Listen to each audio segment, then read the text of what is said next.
Good morning. My name is Campbell Noren, and I've been asked to do the impossible. I've been tasked with introducing the Class of 26's very own Day Galbreath. Now, if you somehow don't know Day, you've definitely seen her in the Oasis chatting up a storm.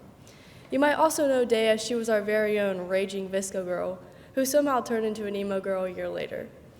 Besides Day's memorable middle school phases, she has consistently defended our grade. Like one day, as she sat in Miss Petty's class, she took back the stolen objects that sat on Miss Petty's desk without her knowing. Day continues to show her love and passion for the people around her, but not only at school, she shows it on the stage as well. Starring as our very own Macbeth, Day never fails to show her amazing abilities to all who watch her, taking on a role. I think that the Class of 26 can all agree that there is no one else like Day. She's kind, hilarious, and is always able to get a smile out of everyone around her. So I won't keep you waiting any longer. I give you Louise Day Galbraith.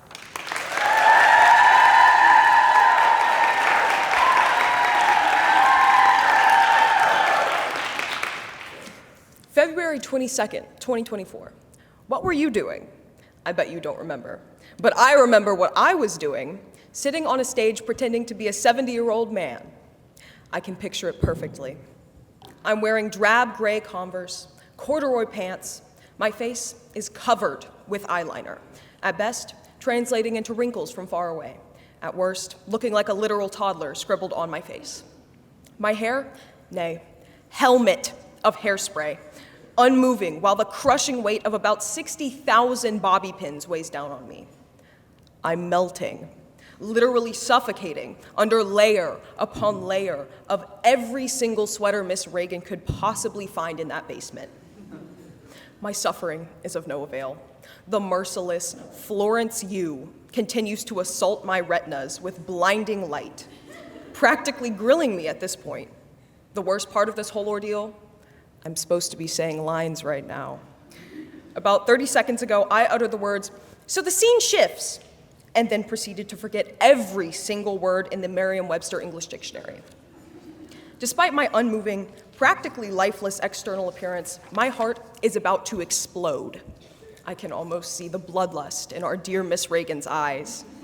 Backstage, I imagine poor Celine Kim, Lily Ireland, and Kat Carney struggling to stop hordes of angry cast members from running on stage and kicking me into the orchestra pit, no doubt led by a certain roller skating bridegroom.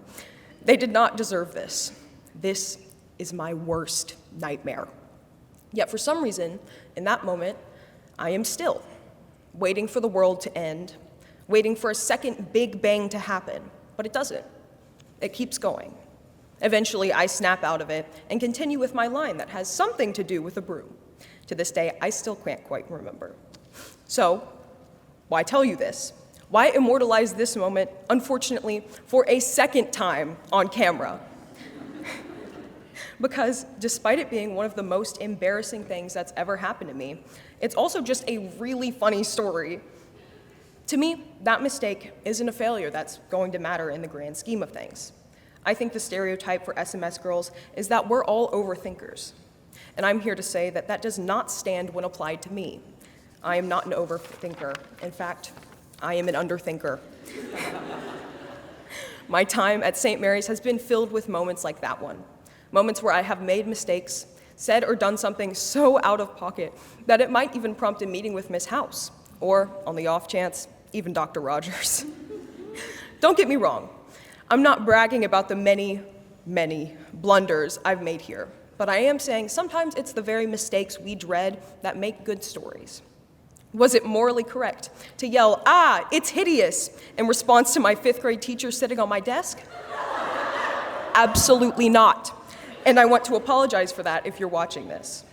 But in retrospect, that glaring failure makes for one funny memory. Ooh. So the scene shifts is one of my best St. Mary's moments because it's a mistake. I think laughing at yourself is a vital skill that everyone should learn. Because guess what? You're human. You're going to make really embarrassing, beyond insane fumbles. So learn to laugh. Additionally, since I'm trying to be more comfortable in failure, I'd like to end my speech with a list of apologies for other mistakes I have made at St. Mary's. So I would like to publicly apologize for the incidents previously mentioned, having the audacity to duct tape a genuine deer antler to my bike helmet and call it a Max from the Grinch costume for Dr. Seuss Day, puedo ir a la ventana, running over and somehow entirely uprooting a piece of the curb in the junior lot, my hair from 7th to 11th grade, absolutely launching a tangerine at Lily so hard and with such impeccably bad aim that it splattered about a foot above her head on the green room wall freshman year, accidentally tossing a headset out of the booth that time, the great Natalie Petty book heist, and of course, the aforementioned girl please incident. To my beautiful class of 26, I love each and every one of you. And I know, no matter how far apart we are next year, that these memories will be my very best of high school. It's been a pleasure to grow up with all of you. And to everyone, don't be afraid to take chances or fail, or even freeze on stage, because who knows, they could end up in your senior speech one day.